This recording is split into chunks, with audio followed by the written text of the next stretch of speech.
Why is it so hard to eat healthy? Well, this week I'm going to give you all the reasons why it's so difficult to make healthy changes to your diet. And this is my way of telling you that I get it. The deck is stacked against you. The restaurant industry isn't interested in getting you to eat healthy. They just want you coming back for more food. The food production industry, they're not interested either. They just want you buying your products. And they can say healthy on them, but they may not actually be healthy. They just want you to keep coming back for more and choosing their food. And even the medical industry isn't always invested in giving you the tools that you need to make changes every day to improve your health. And don't even get me started on the diet industry. The diet industry is not always about helping you. It's about finding a product that you will buy and keep you coming back for more. So all these groups are often about money. They're not necessarily interested in helping you.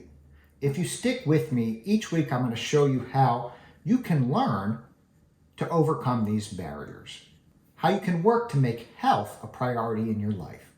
I'm Dr. Blake Schuster. I'm a board-certified kidney doctor, and I'm also the cooking doc, and everything we talk about here is just for information only. Make sure you subscribe, like, and share this video.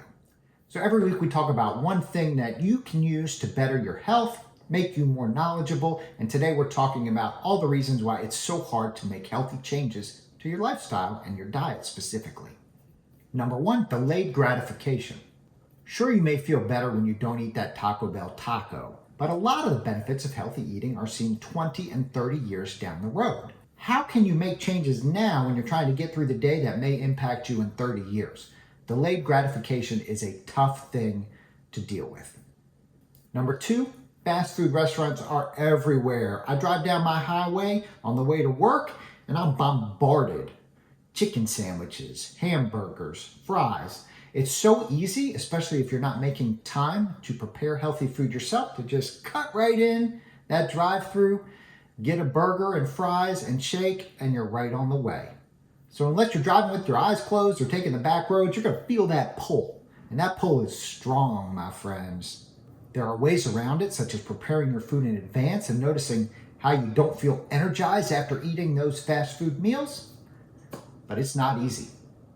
Next, for those of you who still watch TV with commercials, those burgers and fried chicken sandwiches and chips with dip, they look so good on your new 65-inch TV that your mouth probably starts watering as soon as the commercials come on.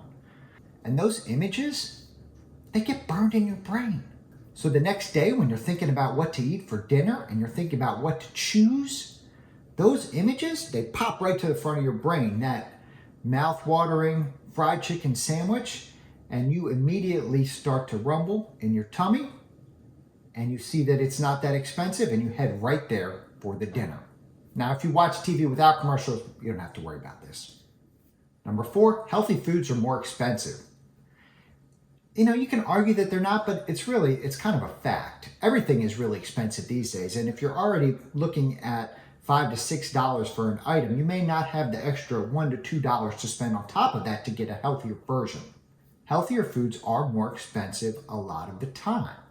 There are ways around this, but it takes preparation and being really mindful of what you buy in order to get over that hump. But I'll admit it, healthy foods are more expensive.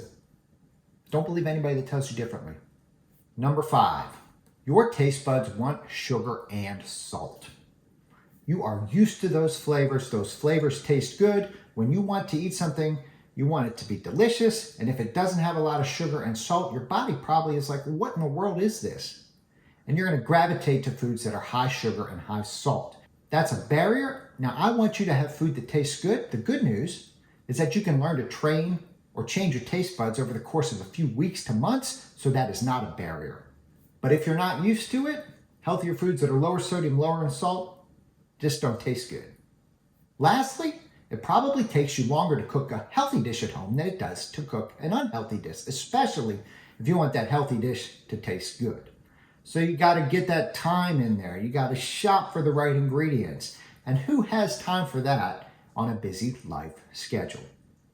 Okay, did you get all that? I see your difficulties. I see your challenges. I see the world is stacked against you to prevent you from eating healthy.